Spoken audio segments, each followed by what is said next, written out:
with David. I think right now where we're at in the life, in the history of this congregation is probably the most important point in our history since this building was built. We have suffered the devastation of the COVID-19 pandemic, and on top of that, the water main break.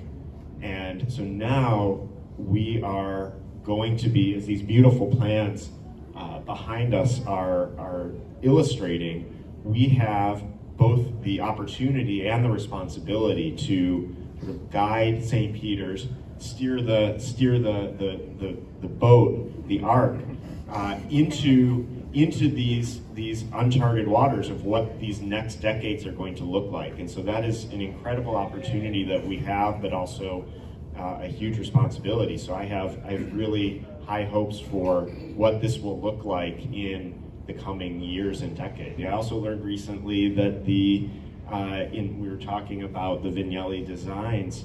I learned recently, and as I'm sure many of you also knew, especially the longtime members, but that the pews, the cushions on the pews were Vignelli designed, but they were created, they were made by members of the congregation. And so that, to me, really speaks to the sort of co-creation of both these design professionals, these giants in the field, with every one of you, with every member of the congregation. This is exactly what I was talking about, where issues bubble up from different people in the congregation or from outside the congregation.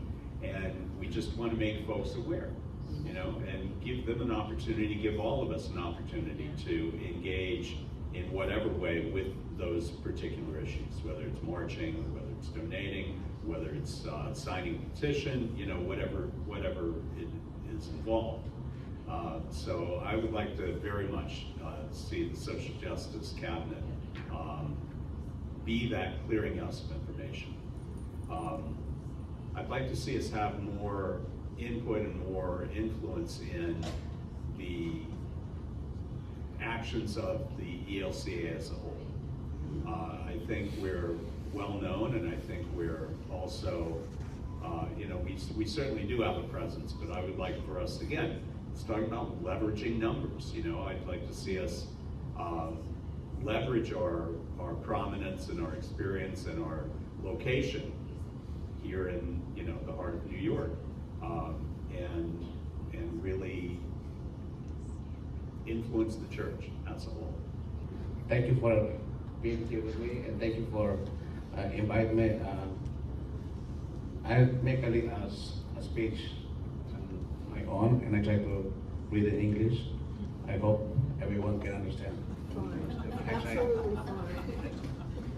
Good morning, all.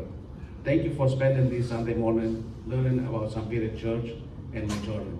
My name is Miguel Hernandez, and I am the lead organizer of St. Peter Church Emergency Food Program. I grew up extremely poor in Mexico at the age of 7. I realized my parents struggled to put food on the table. I know the feeling of hunger. In my career, I learned the importance of teamwork, commitment, and I achieved success even when facing challenge.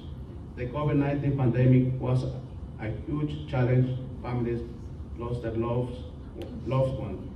Many lost jobs and could not longer provide.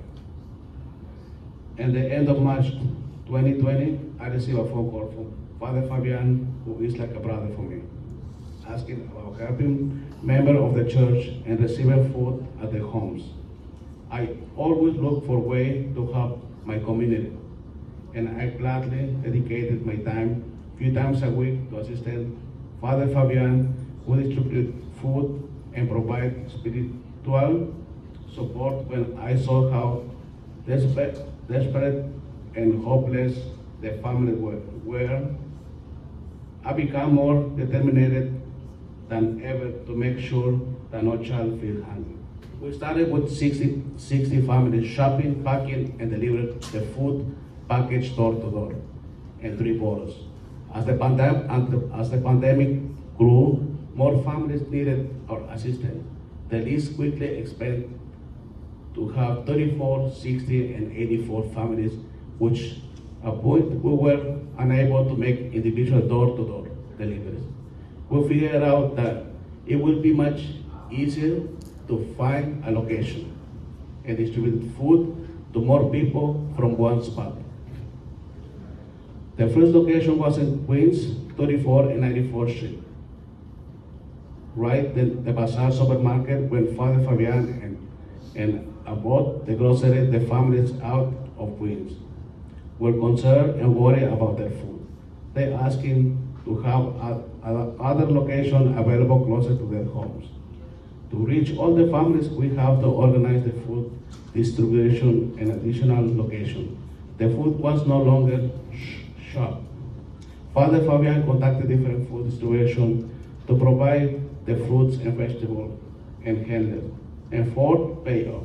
Father Juan Carlos, Father Miguel, Pastor Joe, Amy from Brooklyn Navy Yard, and Lucero Produce. And more provided the food for our program. We expand to have 3 locations in the Bronx, 1 in Manhattan. Once the food was available to face a new challenge, we had to try to pick up the heavy pallets of food. Individual pack for distribution and deliver the food to the location. At the beginning, I rented a truck as my car were no longer able to fit all the food. I am grateful for following dedicated men and women who were by my side, the Ejército de la Esperanza. A group of volunteers, they show up every day to assist. In addition, Jose Luis, Jacobo, Jaime, and more use their own cars to help with this program. At the point we were feeding over 1,000 families dedicated 4 days a week as a volunteer.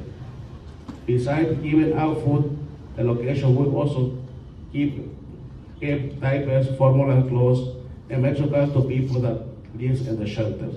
On May 11, 2023, the World Health Organization declared on the end of emergency of COVID-19 pandemic. They reduced the available resources to run our program because of the lack of available food without close to the location.